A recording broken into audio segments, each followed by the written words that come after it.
Wednesday morning. That means it's Picayune Wednesday. And in our studio is Daniel Clifton, editor of the Picayune. Good morning, Daniel. Morning. How y'all doing today? Doing good. Haven't seen you since the holidays. You have a good Christmas, good New Year's? Ours was really good. Yeah, mine was. The boys had a good time. Got a bunch of stuff. It's all over the floor now and stepping on it, calling it names. What is this doing, you know? Got all the Christmas decorations down? Yeah, we did.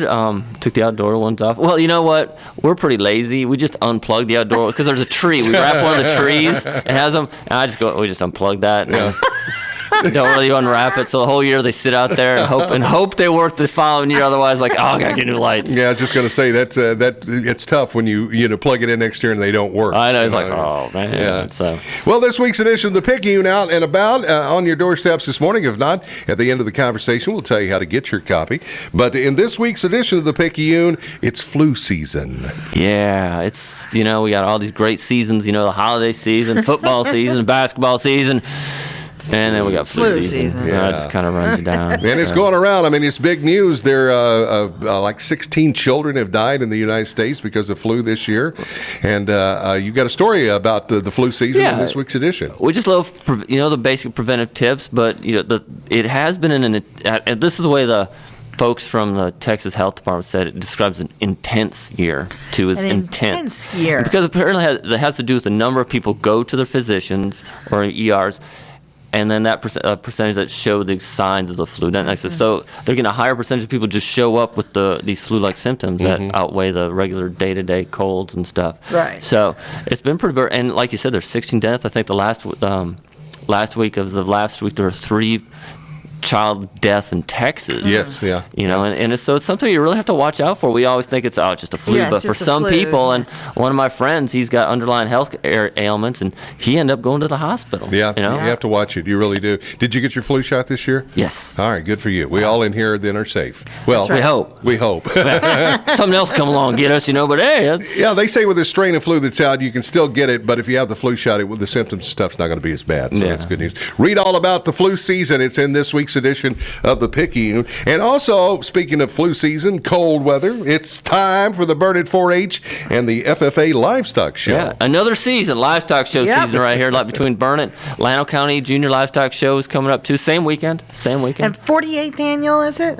It's a lot. It's a lot of years. It's a lot of years. I think Wade Hiller's been at all of them. Just about. Yeah, we were talking to him about that yesterday on the show. But you've got a story in the Picayune about the Burnett Livestock Show. Yeah, some of the kids from Marble Falls and Burnett. I was out there Friday at one of the livestock barns that some of the kids were out there. It's cold and wet. They were out there still. I was like, this is why you work so hard and in any kind of weather. You have to. It's not like you can just call it because you got an animal that depends on you. So you have to go out and work them, groom them, get them ready. And so they'll be showing starting, I think the show starts, actually things start showing up Thursday. I think Burnett has their first stuff Thursday evening. Right. The first shows. Right. Llano shows, their animals start showing up Llano on Thursday, but I think they start, check the Picayune, it's in there. But I think the Llano's first show is actually Friday. And they Llano now has a new indoor arena, right? Yeah. So it'll be a little warmer for the Llano kids, huh? Yeah, so that'll be nice. We'll read all about it in this week's edition of the Picayune. And also, when you pick up this week's edition of the Picayune, is it on the back page? Back page, number 16, Local Love Us ballot. All right, you can get that. There you go. Don't forget to vote for your favorite DJs. Now, speaking of, we were talking about how long the livestock show's been going on. How long have we been doing the Locals Love Us Awards? Do you have any idea? Fairly new at this, 5-6 years, I think, for us. Around in that area. All right, and so they can choose a number of different things. They can choose, for instance, their favorite restaurant or their favorite police officer. Or you can even be more doctor. Specific and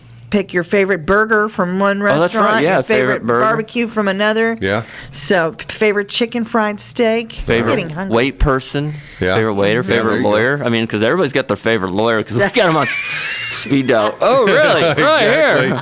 Now, the Locals Love Us Award, the ballot's in this week's edition of the Picayune. How long does it run? Through the month of January, I believe, and then we'll start announcing in February, and it should be a big to-do later that month. All right. So pick up your copy of the latest edition of the Picayune and vote for your local Love Us favorite that's in this week's edition. And if you're not getting it, tell them how to go about and sign up for those free copies. Well, you call at the office at 830-693-7152, and the ladies up front will get you on on tap. All right. And they'll love it.